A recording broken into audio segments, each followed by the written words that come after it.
धनुरास राशीचक्रातली ना ही 9वी रास आहे. याचा स्वामी आहे तो आहे गुरु.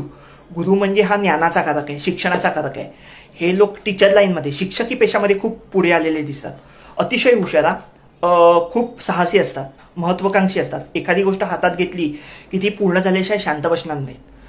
मनाने प्रेमळ असतात, खूप साधे असतात. खूप साधे असतात ह्या बोलण्यावर जाऊ नका. केदारने सांगितलंय खूप साधे आहे म्हणून मी धनुराशीची मुलगी पटवायला जातो, अजिबात करू नका.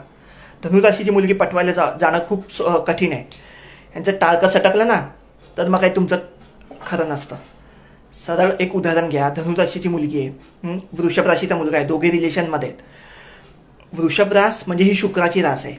हा मुलगा रोमॅन्टिक असतो, तो प्रेमामध्ये खूप वेळा अतिरेक करतो आणि धनुराशीच्या लोकांना ते पसंत नसतं. ती त्याला एकदा समजावून सांगते, दोनदा समजावून सांगते, तीनदा समजावून सांगते, तरी तो ऐकत नाही. आणि मग ही चौथ्या वेळा भडकते, कारण ही शेवटी आग आहे, अग्नितत्व आहे. ही शांत बसणारी नाही आहे. हिच्यातली चंडिका जागी होते. खड्ड्यात गेलं तुझं प्रेम, मला हे रिलेशनच नको आहे.